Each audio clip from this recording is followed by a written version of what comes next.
Hello everybody, welcome to Snyder's Inc. Today, we got another Mr. Ballen reaction video. You all know this, but this one is Top 3 Places You Can't Go and People Who Went Anyways, Part 3. We'll get right into this. You guys ready? Of course you're ready. Let's go.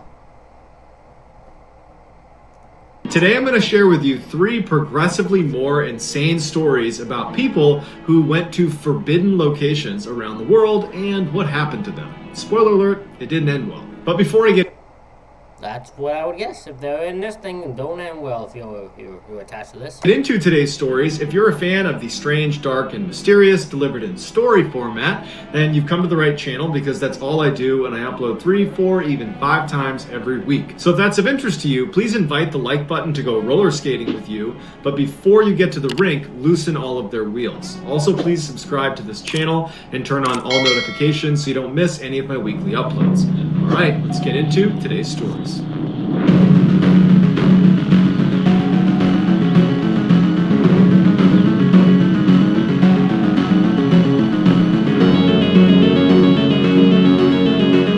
In 2011, Heike Dorsch and her boyfriend Stefan What a name. Heike Dorsch sounds like a great name. Ramen were living their best life sailing southwest from the Galapagos Islands. For the last 3 years, they had abandoned their lives in the city and had moved on to Stefan's catamaran and were just sailing the globe. That sounds awesome. Sailing everywhere would be awesome. That sounds fun to do. On August 30th, 2011, after a particular stretch where they had been at sea for 17 days consecutively without seeing land anywhere, Heike was laying down on the catamaran catching some sun when she heard Stefan yell out, "Land!" And she looked up and she saw these mountainous islands kind of coming into view just over the horizon. These were the 15 islands that make up the Marquesas Island range within French Polynesia. Heike Alright, fair enough. remembers not being able to control her grin. It was like she couldn't stop smiling because it really looked like paradise and she was so excited to land there. The Marquesas Island range were not big tourist attractions because of how mountainous and rocky they were, and the water was not that beautiful Kool-Aid blue that people expect out of French Polynesia. But for Heike and Stefan, this was perfect. They were not looking for mass market tourism, they were looking for authentic cultural contact. And it would turn out that the Marquesas Island range was perfect for this because the locals just weren't used to seeing tourists. Alrighty, so tourists don't really come there, they're that you're there. Tourists aren't really used to it though, so how will this go? And so before long, the locals were embracing Heike and Stefan and bringing them down to the beach for their cookouts and going spearfishing with them. And even one night, they were invited into a local's home where they got to be a part of a big family dinner. After 6 weeks, Heike Dorsch getting it done, man. Heike getting done. and Stefan had explored the majority of the Marquesas Island range, but there was still one of the 15 islands that they had not yet explored called Nuku Hiva. And so on the day before they planned to leave the island range, they decided to go check it out. When they dropped anchor in the bay that sat just outside of this island, there were no boats, there were no fishermen, there were no people, there was nothing. It was like a deserted island. And so they make their way on the beach and they see there's this trail that goes inland. Being explorers, they couldn't help themselves but walk down the trail to see what's down there.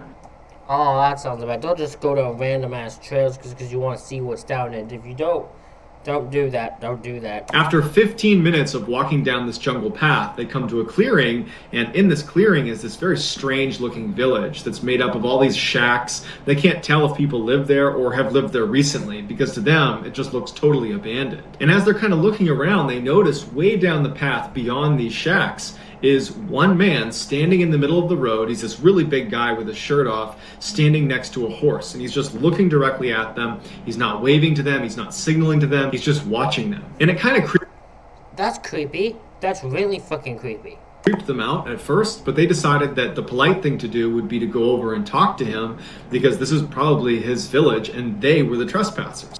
No, don't do that. Just run away. Don't do that. So they go over to this guy and they introduce themselves, and he says that his name is Arihano and that he lives in this village. Through broken French, they're able to have a semi-normal conversation, which seemed like pleasantries. And at some point, Stefan, just off the cuff, asked this guy if he'd be willing to be his guide on a hunt. He wanted to go hunting for goats, which is something that everybody did on the Marquesas Island, and Stefan really wanted to be a part of that. And Arihano says, sure, I'll be your guide. Heike was a little bit caught off guard, but wasn't surprised because Stefan had been talking endlessly about how he wanted to go on a goat hunt before they left the Marquesas Island range. I don't know if I do that. I don't know if I do that. They trust him though, so I guess we'll see how it goes.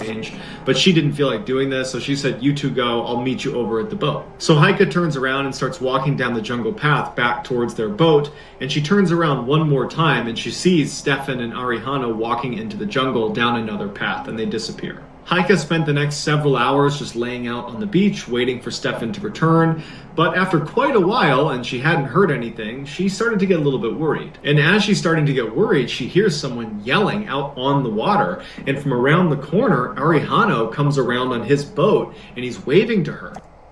Oh, that's not good. Oh no. Oh no, what did you do? What did you do? And he's yelling for her in French that there's been an accident, that Stefan's been hurt and she needs to come with him. Without another thought, Heike runs into the water, jumps into Arihano's dinghy, and the two of them drive back around the corner to wherever Arihano and Stefan had been. They land at this little tiny beach that's right up against a jungle, and immediately Heike jumps out, runs right into the jungle. And she's yelling for Stefan, and there's no sign of him. He's not yelling back. She has no idea where to look, and she kept turning around and asking Arihano, where is he? What happened to him? And Arihano just wasn't really giving her a good answer. He was just being quiet. Frustrated, Heike walks even farther into the jungle. She's yelling even louder, and still there's nothing. And so she turns around to confront Arihano and be like, where is Stefan? What's going on? And as soon as she does, she's met with a gun right in her face. Heike immediately grabbed the barrel and tried to fight it away from. Oh no, don't try to do that. I get the defense. No, I can see why. Never mind. I was gonna say don't do that. No, I'll fucking do that too. You put a gun in my face in a jungle, bitch. Survival mode. I'm in survival mode. That is survival mode. Yeah, you grab that. Yeah. No, never mind. She did what I would have done, so I can't say anything. From him, and she could tell that he tried to fire the gun, but the safety was on, and so nothing fired. They kind of struggled with the gun, and at some point he got on top of her and just restrained her and tied her up to a tree. And then he just walked away into the jungle without saying anything. And so Heike is expecting at any moment for him to return and kill her. And she even said that she wished he had just shot her then and there, because the anxiety of waiting for whatever was going to happen was way worse. I can see why that would be worse. Just sitting on a tree just waiting for something to happen. That would be way worse. While Arihano was gone, Heike struggled to try to get the ropes off of her and the rope around her neck off of her, but she couldn't do it. And as she's sitting there struggling, Arihano would return and he would beat her up a little bit before ultimately turning around and leaving once again. Arihano would come back a couple hours later after it had gotten dark, and she's still there struggling to get these ropes off of her, and he would hit her a couple times before leaving again. But why is his thing right now that he beats you up for a couple of minutes then leaves? Like he beats you up for hits you a couple times then leaves. That's weird.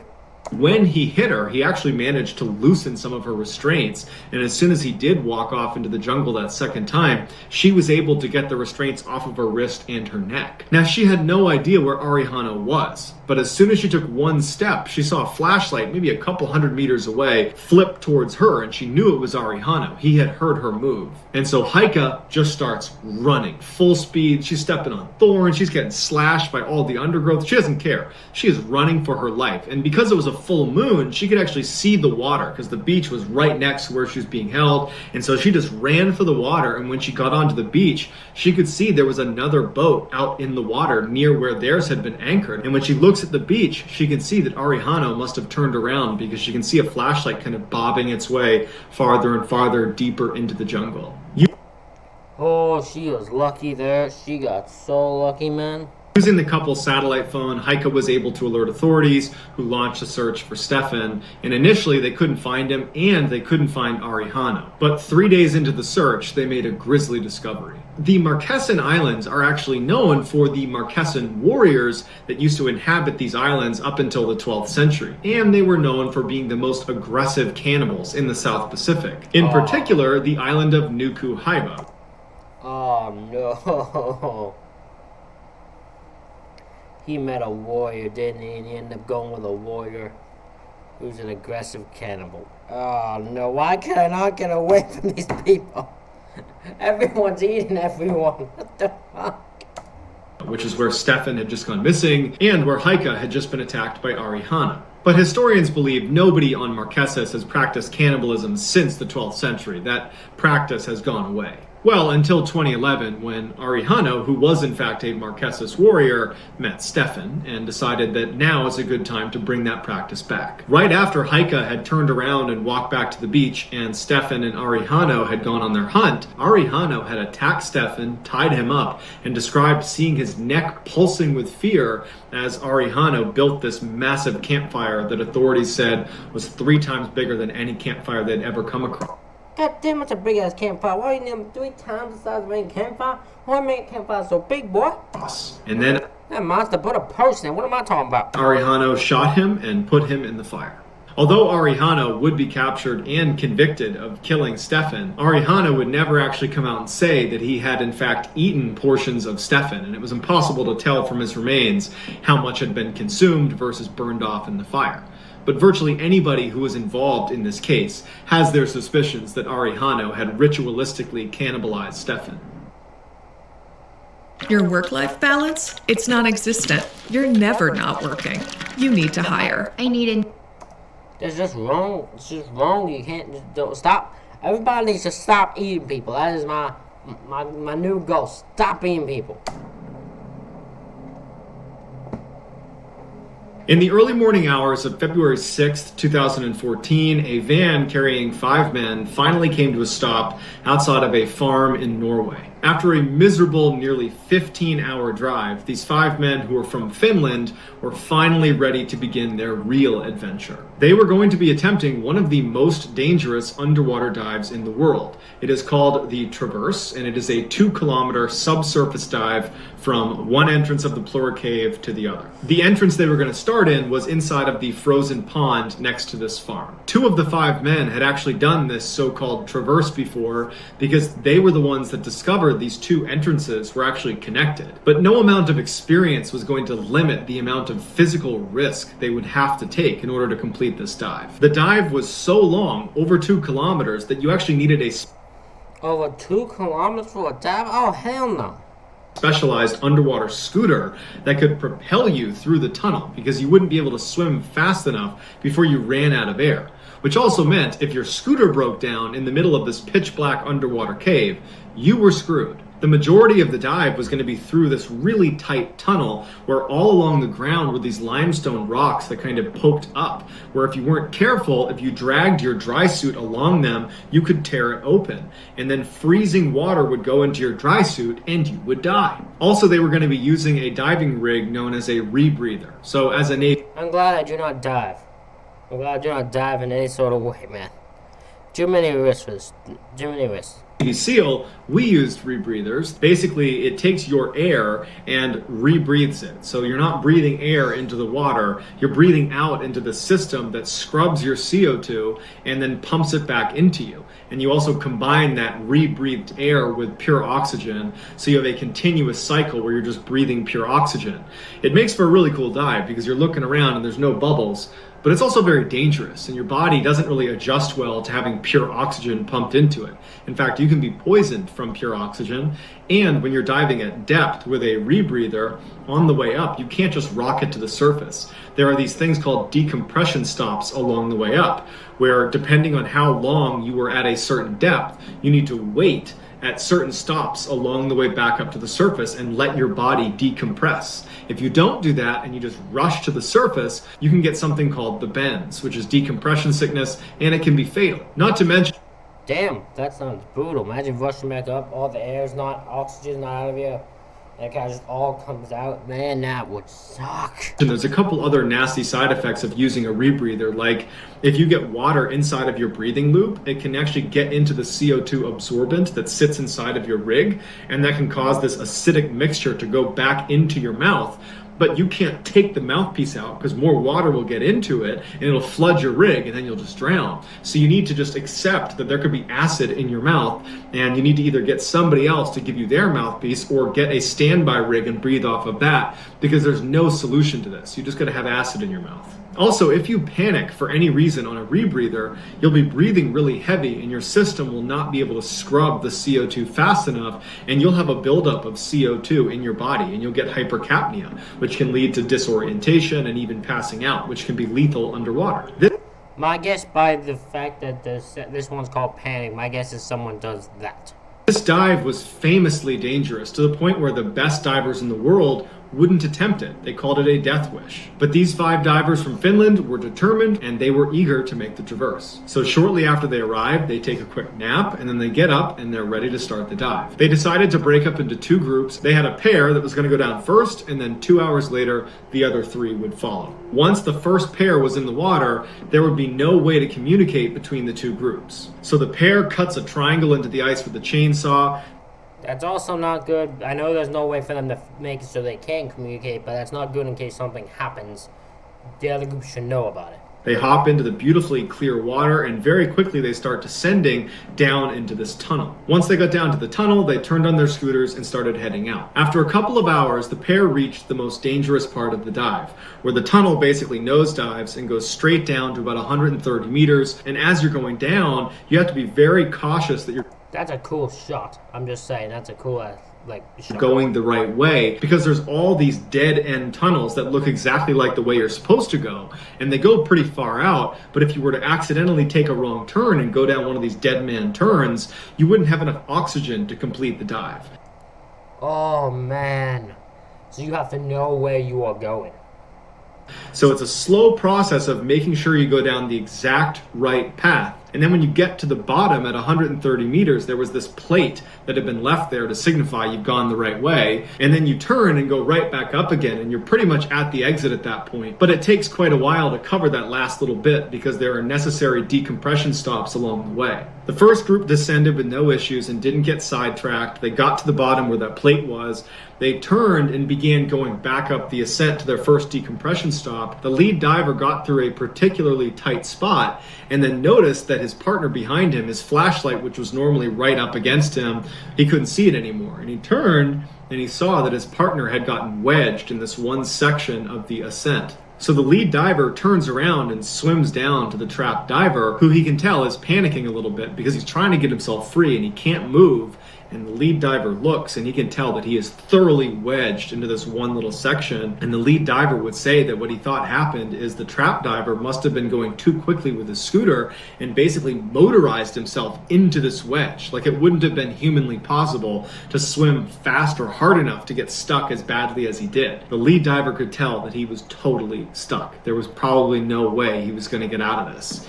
And so he tried taking some of his gear off, but they have such little space to work with, and the trap diver is starting to sense that this isn't going very well. And in a panic, he acts. This is where the problem is, because he is in a stuck position.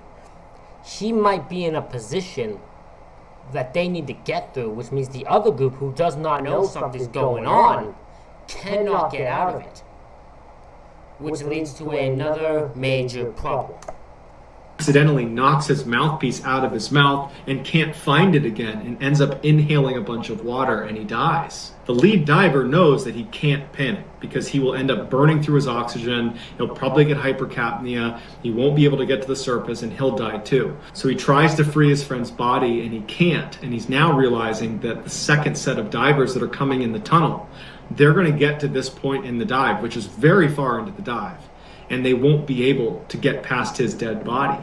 And they'll have to turn around, but they don't have enough oxygen, he didn't think, to make it back to the surface. And so almost certainly those 3 divers are going to get here and be trapped and are going to die too. And so, terrified and devastated and saddened by what's ultimately going to happen, he turns and starts heading for the surface. And he had to stop at each of those decompression stops. And you can only imagine what it was like to be sitting inside of this tight tunnel waiting for 30 minutes and 45 minutes at the different decompression stops, just thinking about what's inevitably going to happen beyond the dead body.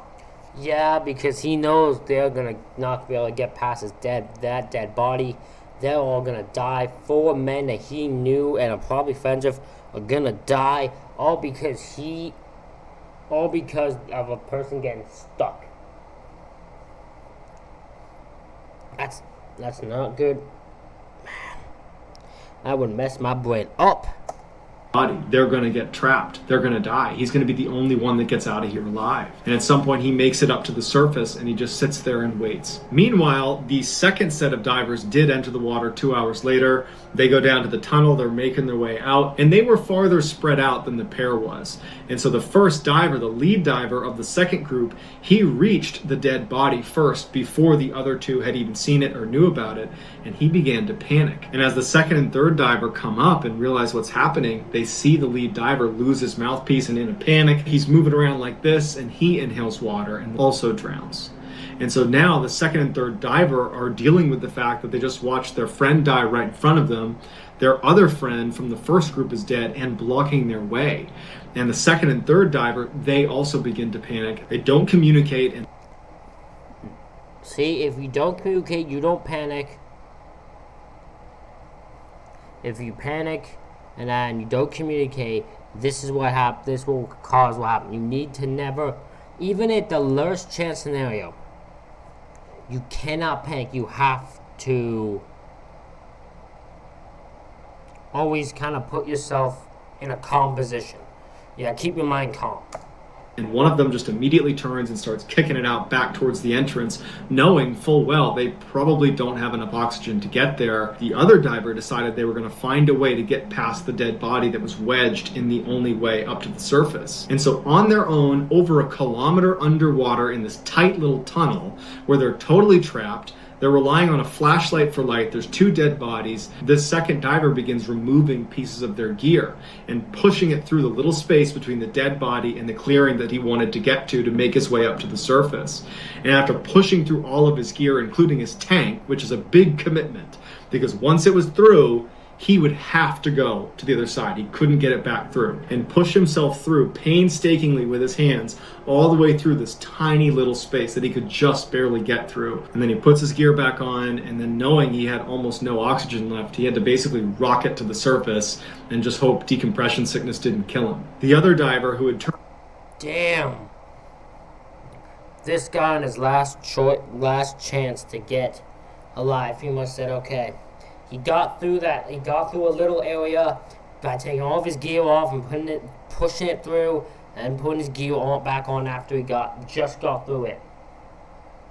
He has to rocket up to the surface and hope that the decompression stuff does not kill him. Man.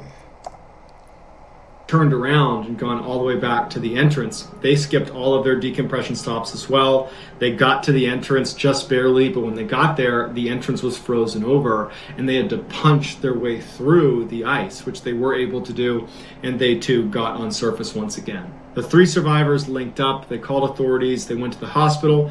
They would make a full recovery. They told authorities where their friends were in this cave, but no one had the ability to get down and retrieve their body. So they sealed off both entrances to this cave and called it a gravesite and said no one... Wow. So, because no one was able to get through and get them, they were like, no, we're just going to block off the entranceways and say there's just a gravesite and you're not able to get to it. Wow.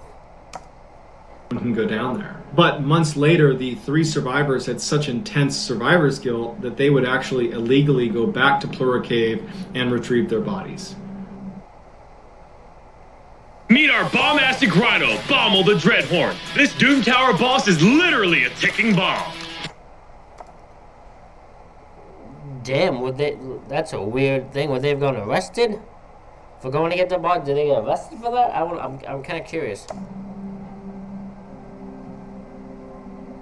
In the 1930s, notorious dictator Joseph Stalin began deporting people that he viewed as threats to the regime. Now, at first, that was just political opponents, and he rounded up thousands of those, but over time, Stalin just started rounding up anybody he didn't like. And so as more and more people were deported, Stalin needed a place to put them. The option he settled on was sending these people to Siberia, because it was thousands of miles away from civilization, and the way he saw it is they wouldn't be a threat to the regime anymore because they'd be too busy just trying to survive. Eventually, millions of people were deported to Siberia. That's fucked up. That's fucked up. That's already fucked up. To fend for themselves, and we're just making Russia this horrible place in this damn thing. Russia always makes themselves a horrible place. many people died in the process. But the worst fate of anybody deported to Siberia has to be the roughly 7,000 people that were sent to Nazino Island off the western side of Siberia. In May of 1933, the first 5,000 deportees that would be sent to Nazino Island arrived on its shores. Now, they had been packed inside of barges. Many of them were weak or sick, and so disease quickly spread, and just by the time they arrived, 27 people had already died just in transit. As the survivors disembark onto this snowy island, they see I would like everyone to say hello to the co-host of Snyder's Inc., Mr. Panda, Mr. Giant Panda. Say hello in the comments to Mr. Giant Panda. immediately that there's nothing on it. It's this tiny little island. There's no shelter. There's no food. There's no tools. There's no... No, you're sent there to die, my friends. Russia sent you there to die, little fuckers. no way to make shelter. They're just totally stranded. Their Soviet guards had promised them a ration of flour, but for the first 4 days, they refused to give it to them, and another 295 people died. And to make Of course they did.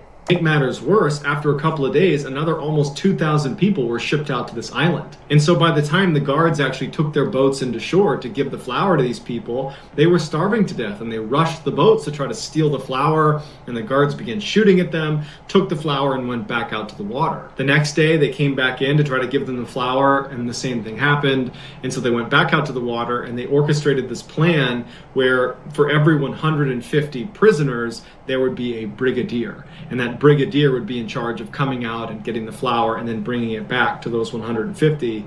But the brigadiers were all criminals, and they would come out, take the flour, and then not distribute it. And so no one got any flour, so no one could eat anything.